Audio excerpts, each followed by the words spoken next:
Elected officials haven't found the time to make sure America doesn't face its biggest tax hike in history, but it devoted an entire morning to a hearing on illegal immigration and invited comedian Stephen Colbert to testify.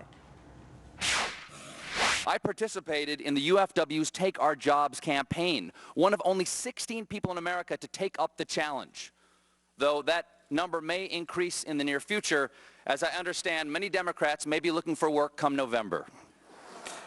Now, I'll admit, I started my workday with preconceived notions of migrant labor. But after working with these men and women, picking beans, packing corn, for hours on end, side by side, in the unforgiving sun, I have to say, and I do mean this sincerely, please don't make me do this again. It is really, really hard. For one thing, when you're picking beans, you have to spend all day bending over. It turns out, and I did not know this, most soil is at ground level. Well, it was amusing based on some of the laughter, but most legislators were not amused, apparently surprised that a comedian would dare to perform a comedy routine if brought before Congress. But after paying for this hearing, taxpayers are probably not laughing either. Joining us is Mychal Massie with the National Center for Public Policy Research. Mychal, I think the joke is on Congress, yet another hit to their credibility today. Well, this wasn't a Comedy Central production. This is no different than when Elmo testified before Congress in 2002 when the GOP was in charge.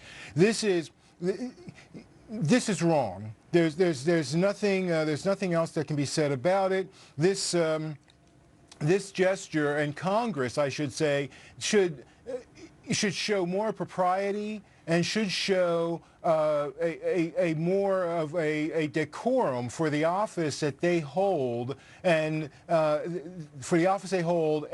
office that they do indeed hold deserves. And they certainly did not do that today. You know, Mychal, I think it costs an estimated $125,000 in taxpayer money to have the hearing. And, immigrant workers really do have it tough on the job, and there's been a number of studies showing that. I mean, what do you make of this, that basically Congress can't even take the time to convene, to talk about, to get their act together on enacting and extending the Bush tax cuts? Well, that's exactly right. The display this morning was a morally appropriate display of degradation of the office that these people hold. Notwithstanding, let me also hasten to add that winning an Oscar, an Emmy, a Golden Globe, or whatever award doesn't make one an expert in these situations. It does not make them an expert. We've seen these Hollywood types come before Congress before and testify as experts. Jessica Lange, Jane Fonda, Sissy Spacek. But he wasn't testifying as an expert. He was spoofing it. It was satirizing it. Well, but it's just annoying and lame.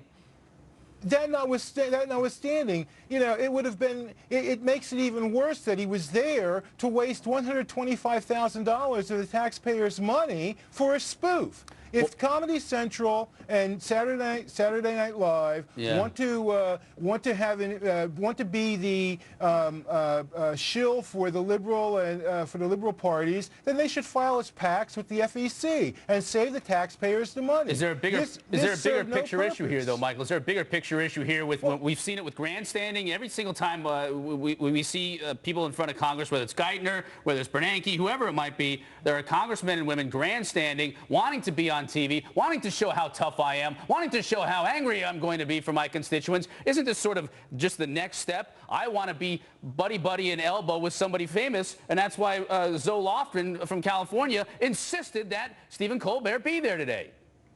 I absolutely agree, and while I might question Conyers' reasoning or Conyers' motives for asking Colbert if he would like to have his statement read into the record and then leave, while I might question that, certainly that would have been the thing to do, since his initial comments were somewhat more germane to the meeting in hand. But more importantly, and I think you've raised a very good point, what does this say to the young people that are watching this program? What does it say to them about the solemnity of Congress and these congressional hearings? It doesn't say at the importance office to the nation? it doesn't say that they take their office very seriously. I can tell you that. Michael, we appreciate it. We're out of time, Michael. Out of time.